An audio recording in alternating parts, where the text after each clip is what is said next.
The morning Marcus opened his coffee shop, he never expected his life to change forever. The little bell above the door chimed its usual greeting, but instead of Mrs. Peterson with her daily order of black coffee and a blueberry muffin, a girl stumbled in who looked like she'd been dressed by a rainbow. Her hair shifted between purple and silver as she moved, and her clothes seemed to be made of some material that caught light in impossible ways. She wore what looked like a jumpsuit, but it moved like liquid mercury, flowing and changing with each step. Most striking were her eyes. They held tiny sparks of light that danced when she blinked. "Good morning," Marcus said, trying to hide his surprise. "What can I get you?" The girl tilted her head, studying him with intense curiosity. "I would like to experience your earth beverage. That causes alertness," she said in perfectly clear English, though her accent was unlike anything he'd heard. "Coffee," Marcus suggested, already reaching for a cup. "Yes, this coffee substance." She nodded seriously. "I have studied your species' dependency on it. Fascinating addiction patterns." Marcus paused, cup halfway to the machine. "Studied our species." The girl's eyes widened as if she'd said something wrong.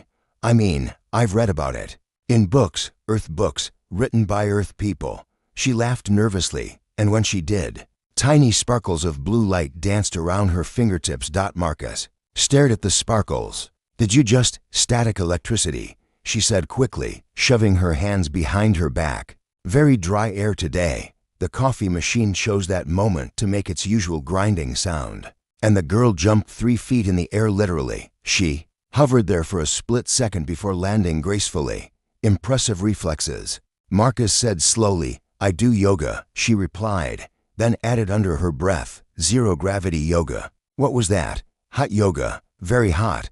On my planet." She caught herself again. "In my apartment. Very hot apartment." Marcus finished making her coffee and slid it across the counter. "I'm Marcus. By the way, Zira," she said, then quickly added, "Definitely an Earth name. Very common where I come from." "And where do you come from?" "Canada," she said without hesitation. "Really, you don't sound Canadian." Zira picked up her coffee and took a sip. Immediately, her hair turned bright orange, and her eyes began to glow. She set the cup down quickly. "Very strong coffee. Makes me energetic. Are you feeling all right?" "You're kind of glowing." "Good circulation," Zira said, her hair slowly fading back to its purple-silver color. "Very good circulation. Excellent blood flow. Completely normal human blood flow." Marcus couldn't help but smile.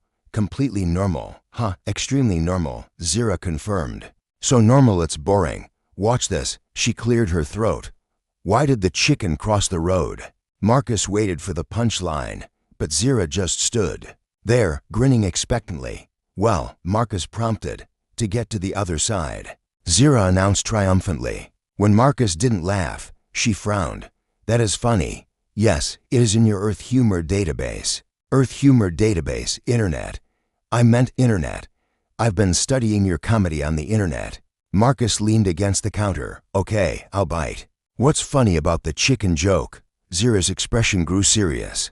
"The chicken has no logical reason to cross the road. It is absurd. Absurdity equals humor. But that's not really why it's funny. Then why do humans laugh at it?" Marcus thought about it. "Honestly, most of us don't. It's more of an anti-joke. It's funny because it's not funny." Zira blinked rapidly, her eyes sparkling with confusion. "That makes no sense." "Exactly." Marcus grinned. "Welcome to human humor." Zira stared at him for a long moment, then burst into laughter. This time, the sparkles around her hands erupted into a full light show. Streams of gold and silver light danced around her like tiny fireworks. The coffee machine stopped working, the lights flickered, and every electronic device in the shop began playing different music at once. "Oh no," Zira gasped, trying to wave the lights away. "Not again." Marcus stepped back as his cash register began displaying rainbow patterns. "I get excited when I laugh," Zira explained, still chuckling as she tried to contain the light show. "It's a condition. Very rare. Extremely rare.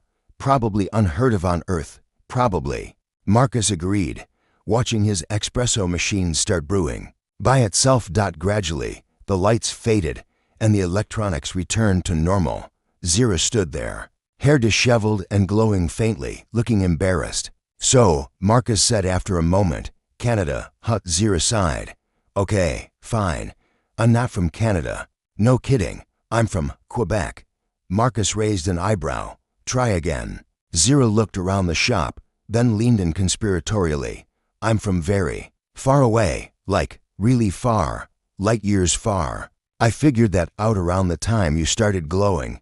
You're not scared?" Marcus considered this. "Should I be?" "No," Zira said quickly. "I'm completely harmless, mostly harmless. I'm here to study human culture, specifically your humor. My people think humans aren't funny, but I wanted to prove them wrong." "And how's that goin'?" Zira gestured helplessly at the still smoking coffee machine. "Not well. Your humor is very confusing. Why do you laugh at things that aren't funny, but not at things that are logically humorous?" Marcus poured himself a cup of coffee from the backup machine. "Because human humor isn't logical. It's emotional. It's about timing, context, shared experiences." "That sounds incredibly complicated." "It is," Marcus admitted. "But it's also beautiful. Humor connects us. It helps us deal with difficult things. It brings people together." Zira's eyes lit up literally. "Really, it's a bonding mechanism, among other things." "Yeah. Then I must learn it properly," Zira declared. "Will you teach me?" Marcus looked at this strange, glowing girl who claimed to be from another planet and had just made his coffee machine play Beethoven. Any rational person would say no, would back away slowly, would probably call someone. Instead, he found himself saying, "Sure. But first, let me show you how to drink coffee without turning into a light show." Zira beamed, and for just a moment, the entire shop filled with warm, golden light that felt like sunshine and hope combined. "Deal," she said, extending her hand. When Marcus shook it, he felt a tiny electric thrill that had nothing to do with static electricity. Outside, the first snow of winter began to fall, but inside the coffee shop, something warmer was beginning to bloom. 3 weeks later, Marcus had learned several important things about Zira. First, she could make coffee float if she concentrated hard enough. Second, she had never seen a sitcom and thought laugh tracks were some kind of human mind control. Third, she was absolutely terrible at human humor, but her failures were somehow more entertaining than most people's successes. "Tonight's the night," Marcus announced, flipping the sign on his coffee shop door to closed. "Benny's Comedy Club, open midnight." Zira looked up from where she was practicing jokes on his espresso machine. "Are you certain this is wise? The machine has not laughed once at my material." "That's because it's a machine, Zira. On my planet, machines have excellent senses of humor. They're very logical." Marcus shook his head, still amazed by how casually she mentioned her home planet. "Well, here they just make coffee. Come on. Rita's meeting us there." Rita was Marcus's oldest friend, a graphic designer who specialized in concert posters and had never met a conspiracy theory she didn't find hilarious. When Marcus had told her about Zira, Rita had immediately demanded to meet the space girl who makes your coffee shop look like a rave. The comedy club was a small, dimly lit venue that smelled like beer and broken dreams. The stage was barely big enough for one person, and the microphone looked like it had survived several natural disasters. Benny, the owner, was a heavy-set man with a graying beard who had been doing comedy longer than Marcus had been alive. "So this is your alien girlfriend," Rita said, sliding into the booth next to Marcus. She was wearing a vintage band t-shirt and had her dark hair pulled back in a messy bun. "She's not my girlfriend," Marcus protested. "She's just a friend from very far away." Huh? Rita studied Zira, who was staring at the stage with intense concentration. "And the glowing thing. Medical condition," Marcus said automatically, "right? And I'm sure it has nothing to do with the fact that your coffee shop has had 3 electrical inspections this month." On stage, a comedian was telling a joke about airplane food. Zira leaned forward, taking notes in a small device that looked like a glowing tablet. "Fascinating." She murmured, "He's complaining about sustenance during transportation. This is considered humorous. Airplane food is universally bad," Rita explained. It's a shared experience. We all hate it, so we can all laugh about it. But hatred is not funny, Zira said, confused. It is when it's about something trivial. Marcus said, we laugh at small annoyances because it's better than being frustrated. Zira's eyes began to glow softly. So humor is a coping mechanism. Sometimes, Rita nodded. Other times it's just for fun. Fun, Zira repeated, as if testing the word.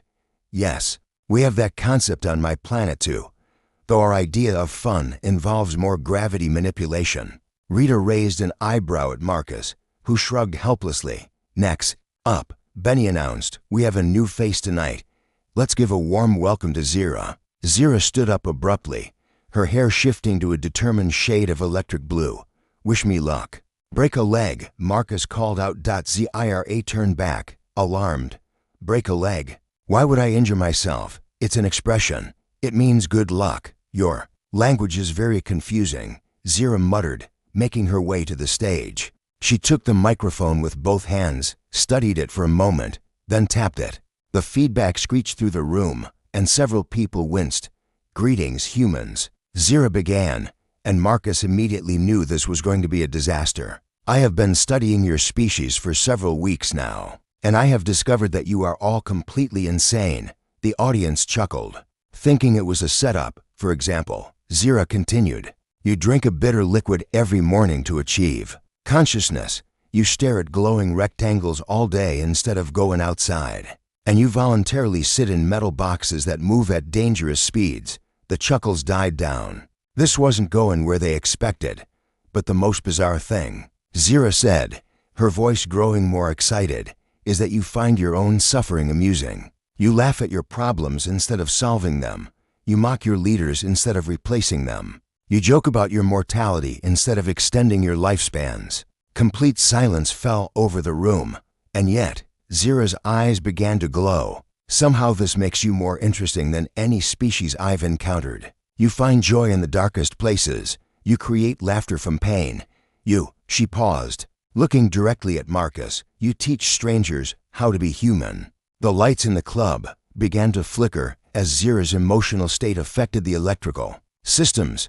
So my question for you tonight is this. If an alien came to your planet and couldn't understand why you laugh at things that aren't funny, what would you tell them? Someone in the back shouted, take them to a comedy club. Zira laughed, and the sound was like silver bells mixed with starlight. The stage lights exploded in a shower of sparks, plunging the room into darkness except for the soft glow emanating from Zira herself. Exactly, she said, her voice carrying clearly through the darkness. You'd show them that laughter isn't about logic, it's about connection. It's about finding light in the dark. When the emergency lighting kicked in, Zira was standing in the center of the stage, no longer glowing, looking slightly embarrassed. Sorry about the lights, she said into the microphone. I get emotional. The audience erupted in applause and laughter, not because the jokes were funny, but because they had just witnessed something genuine and strange and beautiful. That was either the worst comedy set ever, Rita said as Zira returned to their table, or the most brilliant performance art I've ever seen. Was that good? Zira asked anxiously. You just blew out the electrical system and got a standing ovation, Marcus said. I'd say that's pretty good. Benny appeared at their table, grinning. Kid, I don't know where you come from, but you've got something special. Want to do a full set next Friday? Zira looked at Marcus, who nodded. ENCOURAGINGLY. Yes, she said. But maybe we should warn the electrical company first. As they walked home under the streetlights, Rita nudged Marcus. So when are you going to ask out the space girl? She's not, Marcus, Rita interrupted. She lit up like a Christmas tree when she looked at you. And you've been smiling non-stop for 3 weeks. Marcus glanced at Zira, who was walking ahead of them, her hair shimmering under the streetlights like captured starlight. It's complicated, he said. The best things always are, Rita replied. Marcus's apartment had never hosted an alien before, but it was adapting surprisingly well.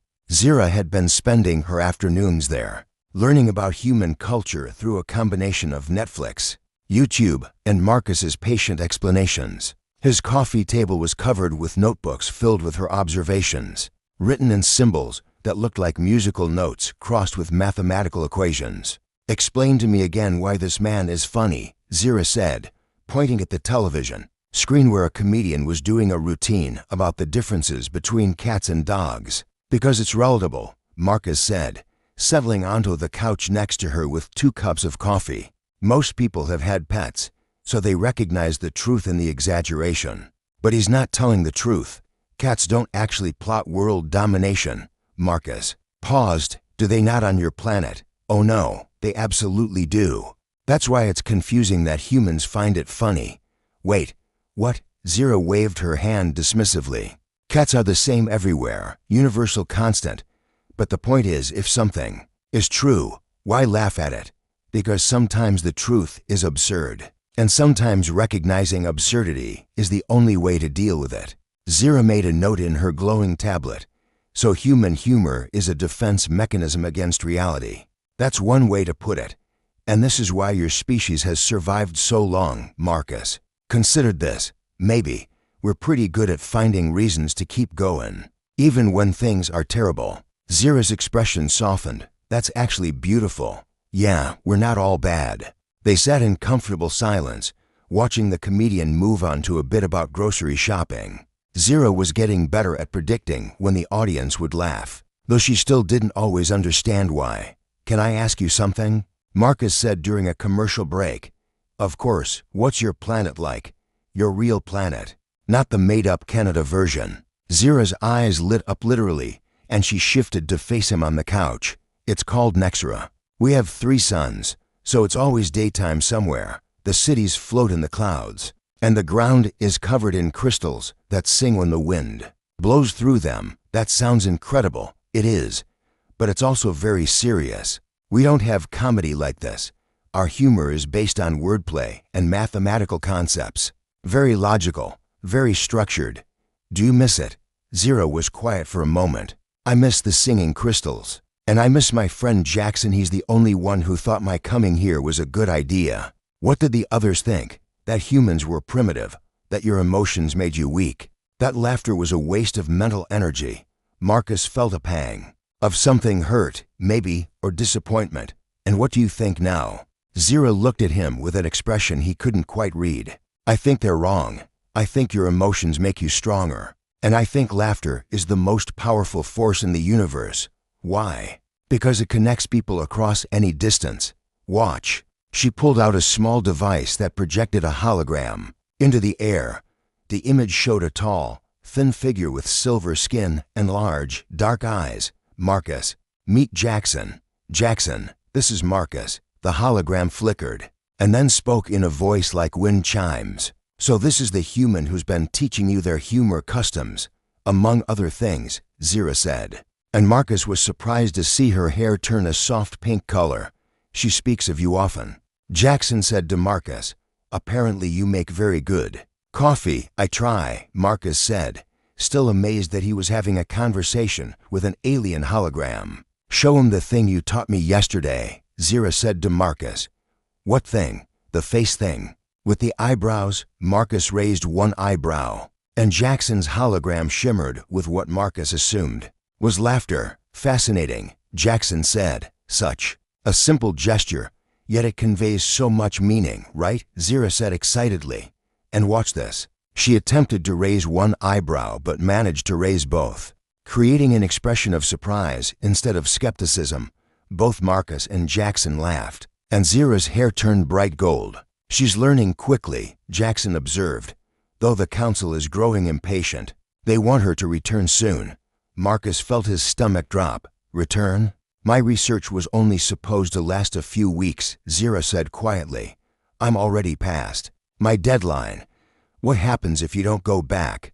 "They'll come looking for me," Zira said, "and they won't be as interested in learning about human culture as I am." The hologram of Jackson flickered again. "I must go. The council is expecting my report." "Zira, be careful. And Marcus, thank you for taking care of her." The hologram disappeared, leaving Marcus and Zira alone in the suddenly quiet apartment. "So you're leaving," Marcus said. "I have to, eventually." "When?" "I don't know. Soon." Marcus felt something twist in his chest. Over the past few weeks, Zira had become part of his daily routine. She was there when he opened the coffee shop, helping him set up the machines. She was there in the evenings, filling his apartment with light and laughter. The thought of her leaving felt like losing a part of himself he hadn't realized was missing. "What if you didn't go back?" he asked. "Marcus, what if you stayed here with me?" Zira's eyes began to glow, and her hair shifted through a spectrum of colors Marcus had never seen before. "You would want that?" "Yes," Marcus said, surprising himself with the certainty in his voice. "Yes, I would want that very much." Zira was quiet for a long moment, her hair gradually settling into a soft blue color. "My people wouldn't understand. They think humans are too different from us, are we, in some ways, but in others." She reached out and took his hand. When their skin touched, Marcus felt that same electric thrill from their first meeting. In others, we're exactly the same. "How so?" "We both want to be understood.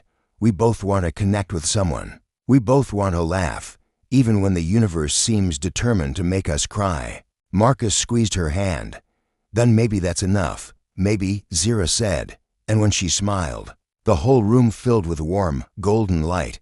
Outside, the first stars were beginning to appear in the darkening sky. Somewhere among them was a planet with 3 suns and singing crystals, where serious beings were waiting for their researcher to return home.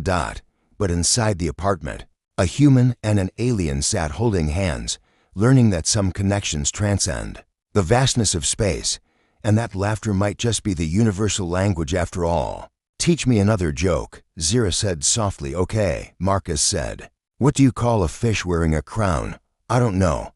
"What, a kingfish?" Zira groaned, but she was smiling. "That's terrible." "Exactly. Terrible jokes are the best kind.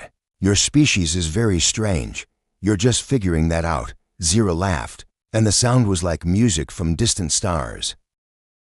The comedy club was packed for the first time in months. Word had spread about the strange girl who made lights explode and said things that were either profound or completely insane. Benny had promoted Zira's show on every social media platform he could find, calling it an otherworldly comedy experience. Marcus stood in the back, nervous energy coursing through him. Zira had been working on her material for days, practicing in front of the bathroom mirror, the coffee shop's espresso machine, and anyone who would listen. Her approach to comedy was unlike anything he'd ever heard, part anthropological observation, part philosophical treatise, part accidental poetry. "She's going to be great," Rita said, appearing at his elbow with 2 beers. "Or she's going to burn the building down. Either way, it'll be memorable." "That's what I'm afraid of," Marcus muttered. On stage, Benny was warming up the crowd with his standard opening jokes. "So we've got a special treat for you tonight. You remember Zira, right? The girl who turned our electrical system into a light show last month. Well, she's back, and we've upgraded our insurance." Laughter rippled through the audience. In the weeks since her first performance, Zira had become something of a local legend. People came hoping to see her strange effects, but they stayed for something deeper, a perspective that was both alien and surprisingly human. "Ladies and gentlemen," Benny announced, "let's give a warm welcome to Zira." Zira walked onto the stage wearing a simple black dress that seemed to absorb light rather than reflect it. Her hair was its natural silver purple, and her eyes held their usual inner sparkle. She looked calm, confident, and only slightly dangerous. "Hello, humans," she began, and the audience immediately perked up. "I've been living among you for several weeks now, and I have to say, you are the most entertainingly dysfunctional species I've ever encountered." The crowd laughed, and Zira's eyes brightened. "You're obsessed with productivity. Yet you spend hours watching videos of cats. You claim to value intelligence, but you elected. Well, let's not go there." Bigger laughs. "You're afraid of death, but you eat cheese knowing it's basically controlled rot." Marcus found himself grinning. She was hitting her stride. "But the thing that fascinates me most," Zira continued, "is how you use humor to cope with the fact that you're tiny, fragile beings on a rock floating through infinite space." The laughter died down a bit as people processed this. "Think about it. You're born. You struggle for about 80 years, and then you die. That's it.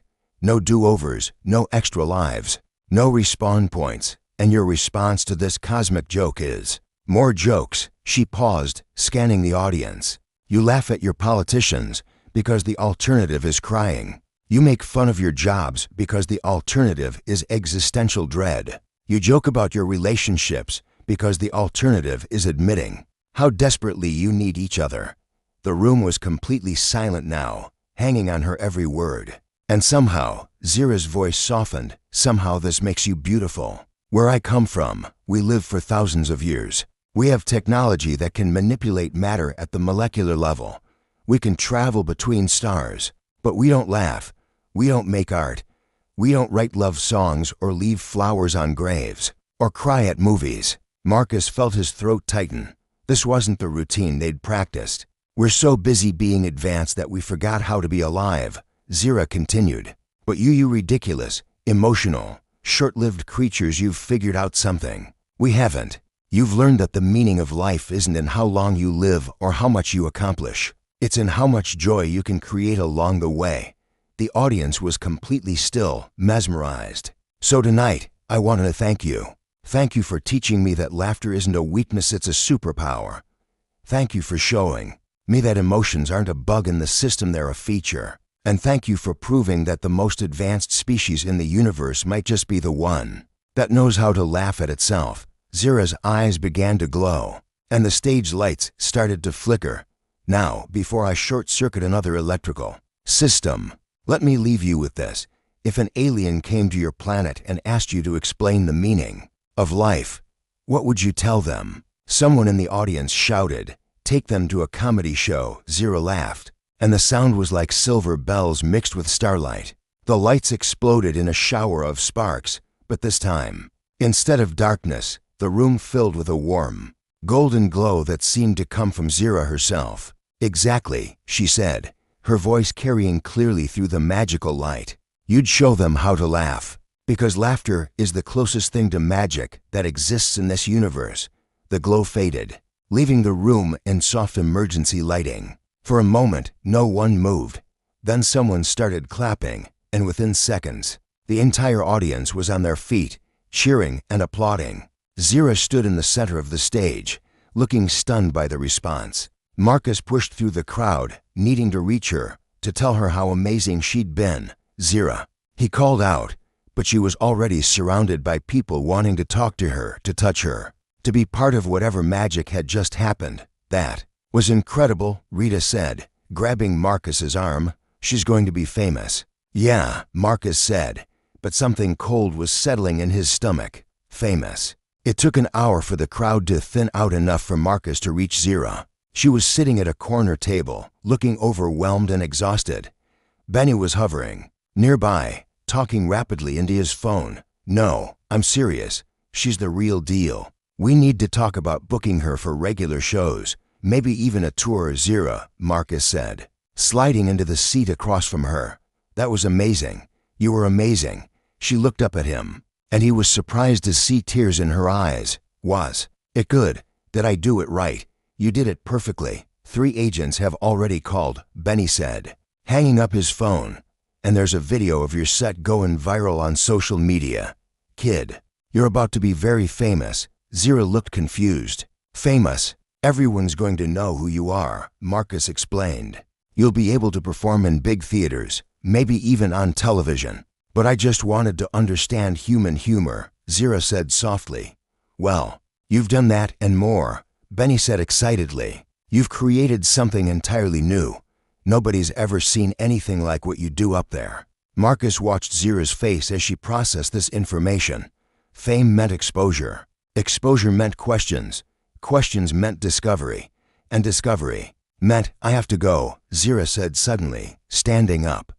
"I have to think about this." "Zira, wait," Marcus started, but she was already walking away, moving through the crowd with that strange, flowing grace that made her seem like she was dancing rather than walking. Outside the club, Marcus caught up with her. "Zira, talk to me. What's wrong?" She stopped walking and turned to face him. In the light of the street lamps, her hair looked like spun silver. "They're coming for me," she said quietly. "Who, my people?"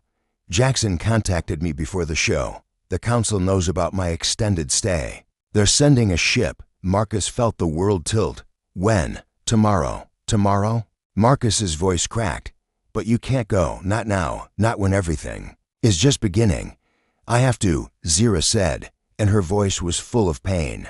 And maybe it's better this way. Fame would have complicated things. Humans would have started asking questions I can't answer.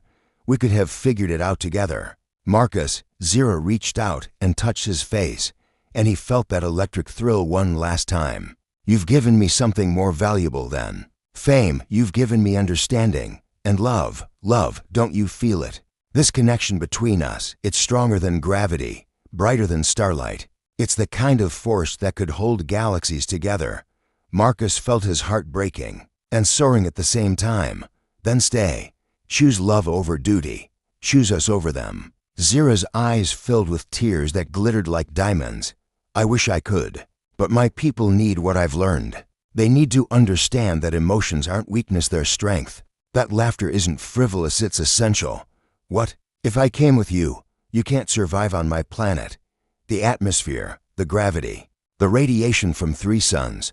Then we'll find somewhere else, somewhere we can both survive. Zira smiled through her tears. You would really do that? Leave your world behind, for you, in a heartbeat. That's exactly what I mean, Zira said softly. That's the kind of love that could change the universe. Above them, the first stars were beginning to appear in the darkening sky. Somewhere among them, a ship was traveling toward Earth, carrying beings who had never learned to laugh. But on a street corner outside a small comedy club, a human and an alien stood holding each other, proving that some connections transcend the vastness of space, and that love might just be the most powerful force in the universe. The park was empty except for Marcus and Zira, who sat on the same bench where they'd shared their first real conversation about humor and humanity. The night air was crisp, and overhead, the stars seemed brighter than usual, as if the universe itself was paying attention to their final moments together.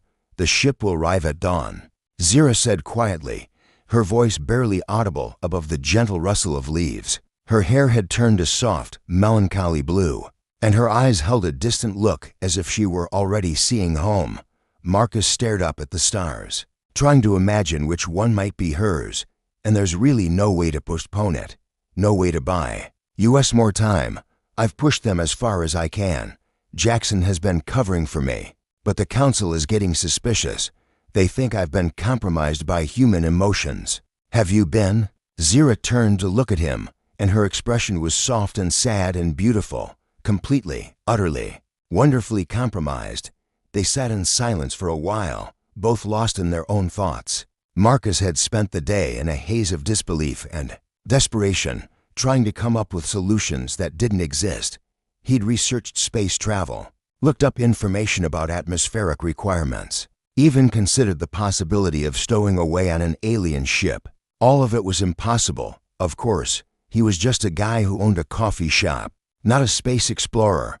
I have something for you, Zira said, reaching into her jacket. She pulled out a small device that looked like a crystal wrapped in silver wire. It's a communication beacon. We can talk across any distance. Marcus took it carefully. It was warm to the touch and seemed to pulse with its own inner light. Will it work from your planet? It should. The technology is designed to transcend physical space, though there might be a delay, several minutes, maybe longer. Better than nothing. Marcus, Zira said, her voice suddenly urgent. I need you to promise me something, anything. Keep doing comedy. Keep making people laugh. Keep showing them that humor is a bridge between hearts, not just a way to pass time. I'm not the comedian. You are. We both are. We're partners in this. Remember, I may be leaving, but what we've learned together stays here. It stays with you. Marcus felt tears burning his eyes. It won't be the same without you. Nothing will be the same. Zira agreed, but that doesn't mean it can't be. Beautiful. A soft chime came from Zira's pocket. She pulled out her glowing tablet and checked the display. Jackson is trying to reach me, probably with final instructions. The hologram flickered to life, showing Jackson's familiar silver features.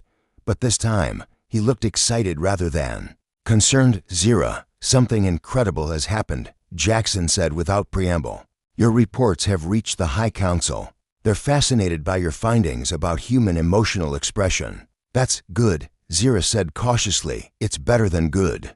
They want to establish a cultural exchange program, a permanent research station on Earth, staffed by volunteers who want to study human behavior.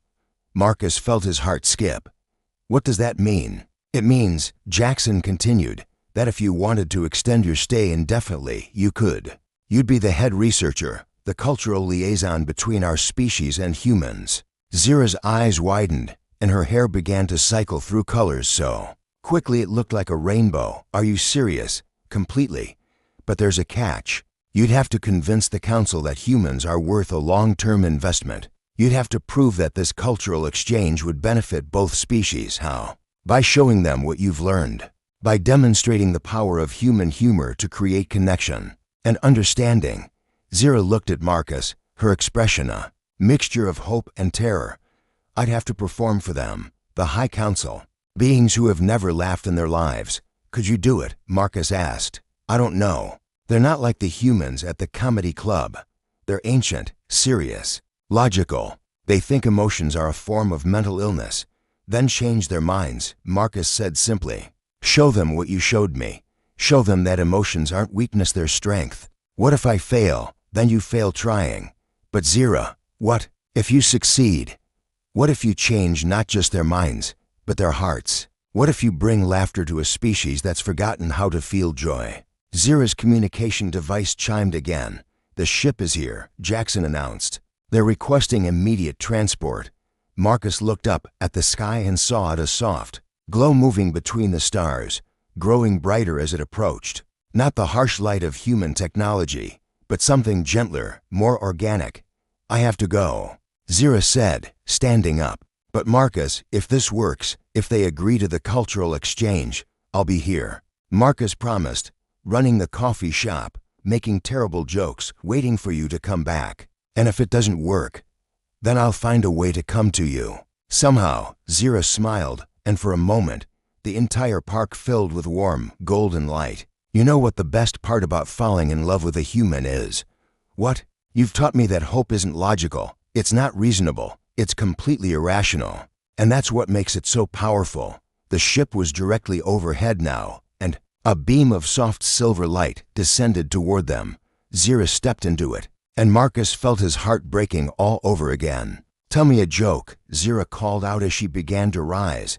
Something to make me laugh when I'm scared. Marcus thought for a moment, then called back.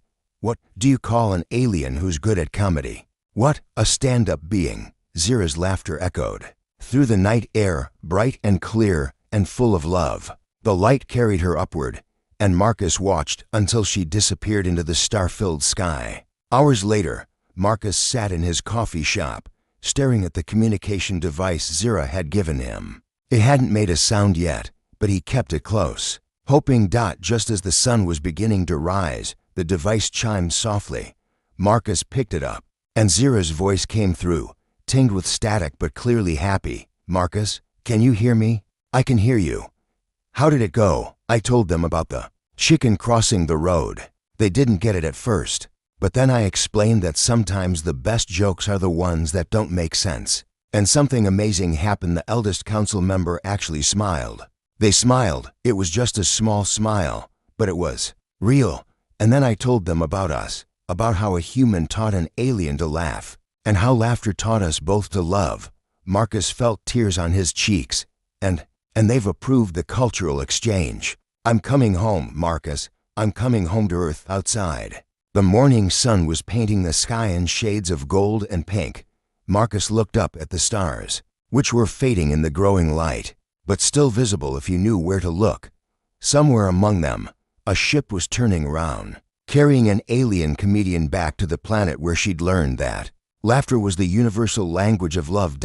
And in a small coffee shop on Earth, a human was learning that sometimes the best punchlines come not from jokes, but from the universe itself, which had somehow managed to bring two hearts together across the vast darkness of space. The communication device chimed again. Marcus, yeah, I love you to the stars and back. Marcus smiled, his heart full of joy and starlight, and the promise of tomorrow. I love you too. And Zira, yeah, that's still a terrible joke. Her laughter filled the coffee shop like music from distant galaxies, and Marcus knew that whatever came next, they'd face it together one joke at a time.